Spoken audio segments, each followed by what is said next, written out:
Welcome to today session. मैं doctor Shrikant Majumdar, assistant professor, Jawaharlal Nehru college, Chakradharpur, under Kolhan university. आज मैं 5th semester के C12 कोड 12 पेपर का एक चैप्टर, एक यूनिट को ख़त्म करना हो, जिसका नाम है कैपिटल बजटिंग। इससे पहले मैंने आपको अनेक मेथड्स दिखाया, उसकी मैथ भी मैंने आपको समझाया।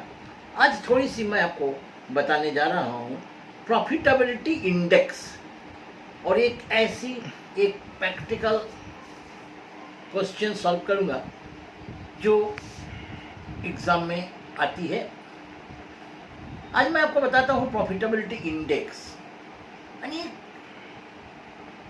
प्रोजेक्ट है, उसे रैंकिंग करना है, यानी एक प्रपोजल है, उसे रैंकिंग करना होता है।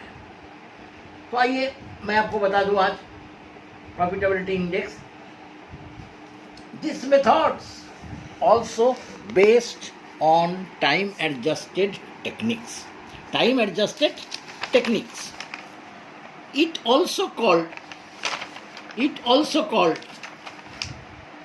profitability index. It is basically a refinement of the NPV यानी net present value method.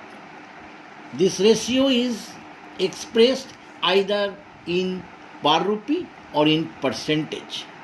This ratio may be between present value of cash inflows and present value of cash outflows.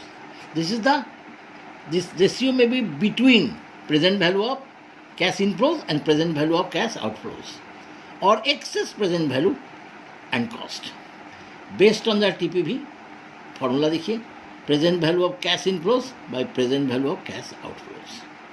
ये profitability index है, इसकी उतनी महत्व नहीं है, इसकी math को मैं बाद में आपको बताऊंगा। पहले मैं आज आपको एक ऐसी प्रैक्टिकल प्रॉब्लम को सॉल्व करता हूँ कैपिटल बजटिंग का। ये इस चैप्टर की अंतिम प्रॉब्लम होगी। एक क्वेश्चन को देखिए, X limited has purchase patent rights for ₹60,000 which are run for 3 years, जो कि 3 साल तक चलेगी। Earning after tax as follows, year 1 2 3, earning after tax 10,000, 10,000 and 10,000। Question में बताया compute the following: payback period, ARR means average rate of return, IRR माने internal rate of return, and net present value at 15% rate of discount. PV of ₹1 for 3 years at the rate of 15%, 2.283 आपको दे दिया है। अब इसे 4 method में solve करना है this question. एक चीज़ को ध्यान दीजिएगा, इसमें ऑपरेटिंग या EAT जो है वो आपका कितना है, ऑपरेटिंग सरप्लस या EAT आपका इक्वल है ईच ईयर। 3-4 मेथड आपको इसमें सॉल्व करके बताया जाएगा एक ही क्वेश्चन। ओके स्टूडेंट, अब आप स्टूडेंट जरा ध्यान दीजिएगा, क्वेश्चन सबको सॉल्व करते समय आपको देखना है कि अलग अलग मेथड में ऑपरेटिंग सरप्लस अलग अलग होती है। किसी में net profit after tax and depreciation, किसी में net profit after tax before depreciation. इस प्रकार की ज़रूरत है। क्वेश्चन क्या दिया है उसके आधार पर उसको सॉल्व कीजिएगा, अदरवाइज आपको गलती होने की संभावना बनी रहती है। आइए पहले मैं आपको आज पहले इस क्वेश्चन में दिया है पेबैक पीरियड, जो कि एकदम सबसे पहला दिन मैंने आपको बताया था। पेबैक पीरियड में जब इक्वल होती है, जब ऑपरेटिंग सरप्लस इक्वल होती है, तो उसको कैसे बनाया जा सकता है। जबकि ईयरली डिप्रिसिएशन निकालना आफ्टर टैक्स है, इसका मतलब आफ्टर टैक्स तभी हो सकता है जब डिप्रिसिएशन के बाद होती है। हमको चाहिए क्या, आफ्टर टैक्स बिफोर डिप्रिसिएशन। तो इस क्वेश्चन में डिप्रिसिएशन ईयरली देखिएगा, yearly depreciation, net investment minus salvage value, लेकिन सैल्वेज वैल्यू नहीं है इसलिए मैंने माइनस नहीं किया। 3 years तक चलेगी, यानी 3 से डिवाइड करेंगे, ईच ईयर कितने हैं, 20,000 depreciation. Calculation of earning after tax before depreciation, तो given earning after tax 10,000, depreciation घटाने के बाद अब उसको बैक करके डेप्रिसिएशन को ऐड कर देते हैं, that is the earning after tax and before depreciation कितने हो गए 30,000। निकाल लेने के बाद अब मैं पहला payback period, very simple formula जो मैंने आपको इसके पहले बता चुका हूँ, net investment by earning after tax and before depreciation कब होती है, when operating surplus are equal, 10,000 10,000 10,000 equal है हर साल, ठीक, very simple, 60,000 divided by 30,000 by 2 years, यानी आंसर आया कितना 2 ईयर्स, यानी 2 साल में ये पैसे वापस आ सकती है। Okay, second ARR, average rate of return, average rate of return और रेट ऑफ इंटरेस्ट ROI दोनों में थोड़ी सी डिफरेंस है, थोड़ी सी डिफरेंस है। ये डिफरेंस क्या है, रेट ऑफ इन्वेस्टमेंट में इन्वेस्टमेंट का एवरेज नहीं लिया जाता है, जबकि ARR में इन्वेस्टमेंट को एवरेज ले लिया जाता है, that is the main difference. अब हम इसको ARR यानी average rate of return, average rate of return formula देखिए, OS minus NI by N into 100 by NI by 2। ये जो NI है नेट इन्वेस्टमेंट को 2 से डिवाइड कर दे रहे, दैट इज द क्या हो जाएगी आपको, ये निकल जाएगा आपको average investment, very simply earning after tax and after depreciation 10,000 ले लिए, दैट इज ऑपरेटिंग सरप्लस। देखिए इसको OS 30,000 और इसको हम लोग क्या कर रहे हैं 60,000 डिवाइडेड बाई 3, देखिए NI 60,000 divided by N means 3 years, operating surplus कितना है 30,000 माइनस कर देंगे इसको 20,000, ये आ जाएगा 10,000 बाई 30,000 कैसे हुआ, नेट इन्वेस्टमेंट 60, एवरेज निकाल लिए 2 से डिवाइड कर दिए, दिस इज द 30,000। ध्यान दीजिएगा एवरेज निकालने का ये तरीका काफ़ी महत्वपूर्ण है, इसको निकाल लिए तो हम लोग आए 30 और इसको किए 33.33% rate of average rate of return होने का रेट है। दिस इज़ वेरी सिंपल, समझ में आया। 30,000 कहाँ से आया, ये देखिए 30,000 मैंने पहले कैलकुलेशन कर लिया था। अब उसमें से डेप्रिसिएशन को घटा देंगे, आफ्टर डेप्रिसिएशन चाहिए, इसमें डेप्रिसिएशन घटा देंगे, घटाने के बाद ये डेप्रिसिएशन कैसे निकला, नेट इन्वेस्टमेंट डिवाइडेड बाई 3 हो गया 10,000, ठीक है। अब आइए third internal rate of return, first we find the present value, PV present value नहीं होने से आप नहीं कर सकते, net investment divided by earning after tax before depreciation, यानी कितने हो गए 60,000 डिवाइडेड बाई 30 इक्वल टू 2। अब इस 2 को now find PV of 2 for 3 years in the appendix 2 table 2, we get appendix 2 table 2, या देखिएगा अपेंडिक्स 2 टेबल 2 में इसे हम लोग देखेंगे।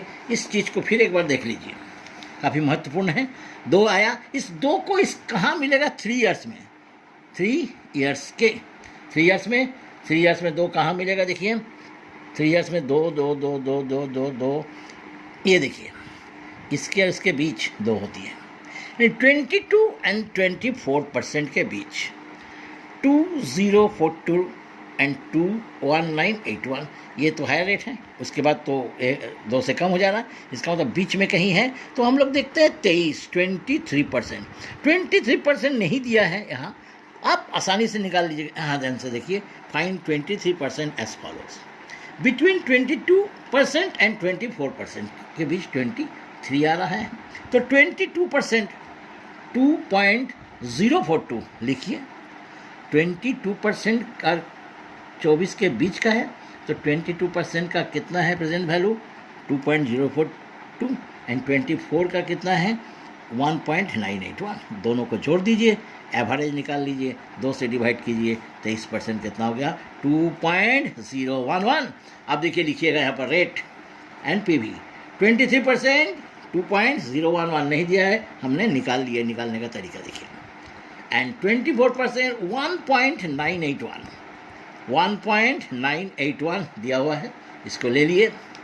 अब formula IRR, LR lowest rate plus present value at lowest rate minus present value factor into higher rate minus lower rate divided by difference in calculated PV. Lowest rate कितना है 23 ले लिए, पीवी एट लोएस्ट रेट कितना है 2.011 and present value factor कितना है 2 minus किए। Difference in the calculated PV, ये दोनों पीवी का बीच डिफरेंस 2.011 एंड 1.981 माइनस किए। इधर 24 highest rate lowest rate, higher rate को लोएस्ट रेट से माइनस कर दिए। डिवाइड करने से कितने आया 23.37%। याद रखिएगा IRR का सबसे इम्पोर्टेंट जगह यहीं पर है, इसको खोजने में स्टूडेंट को सबसे ज़्यादा परेशानी होती है, लेकिन मैंने आपको वेरी सिंपल बताया। इसको अपेंडिक्स 2 में देख लीजिएगा, कैसे दिखेगा कि 2 कहाँ है, बस बीच में अगर नहीं है, इसके बीच कोई संख्या नहीं दिया 23%, तो उसको ऐसे निकाल लीजिएगा, ठीक है। Okay, and now net present value method, net present value method, fourth method. Total present value 30,000 operating saving, 30,000 operating saving and into, ये देखिए दे दिया है आपको यहाँ net present value for ₹1 3 years में कितना होगा 15% के रेट से 2.23, ये दे दिया। तो आपको खोजना होगा अपेंडिक्स में, खोज कर उसको मल्टीप्लाई कीजिएगा, यानी टोटल प्रेजेंट वैल्यू हुआ 68,490। उसमें से कैश आउटफ्लोज यानी नेट इन्वेस्टमेंट माइनस कर दीजिएगा 60, that is the 68490, that is the net present value. वर्तमान में नेट प्रेजेंट वैल्यू 8490 आपको मिलेगा। ये एक से अधिक प्रोजेक्ट होता है तो जिसमें हाईएस्ट होगा हम लोग उसको चॉइस करेंगे। ये एक ऐसी क्वेश्चन है जिसे हम लोग 4 मेथड दिया है, ऐसा क्वेश्चन अक्सर देता है, एक ही क्वेश्चन उसको 3-4 मेथड से सॉल्व करने देता है। बच्चे जरा होशियारी से और ध्यान दीजिएगा, समय आपके पास कम है परीक्षा एग्ज़ाम की। अब ये तो हो जाने के बाद मैं कुछ शॉर्ट क्वेश्चन जो कि थ्योरी में आती है मैं उसे आपको बता देता हूँ, जरा इन क्वेश्चनों को जरूर पढ़ लीजिएगा। शॉर्ट क्वेश्चन में define capital budgeting, define capital budgeting, याद रखिएगा डिफाइन कैपिटल बजटिंग, इसका डिफिनीशन लिखिएगा। Explain the main features of पे बैक पीरियड मेथड, उसका फीचर्स को जरूर पढ़ लीजिएगा, आता है क्वेश्चन में। और third, explain the profitability index method, जो मैंने आपको आज शुरू में बताया, प्रॉफिटेबिलिटी इंडेक्स मेथड, तो और इसे लिखना है, शॉर्ट क्वेश्चन है, इसको लिखिएगा। ये आपको क्वेश्चन की याद रखिएगा, शॉर्ट क्वेश्चन आपको आंसर देनी पड़ती है, और ये 4 या 5 क्वेश्चन का आंसर आपको देना पड़ता है, आपको लिखना ही पड़ेगा। आप इसको ज़रा ध्यान दीजिएगा क्वेश्चन को। ये तो मैंने आपको कैपिटल बजटिंग समाप्त किया, आगे दूसरे चैप्टर पर जाएंगे नेक्स्ट डे। आप लोग अच्छे से कोई प्रॉब्लम हो तो एक बार ज़रूर हमसे फ़ोन में ऑनलाइन में कांटेक्ट कर सकते हैं।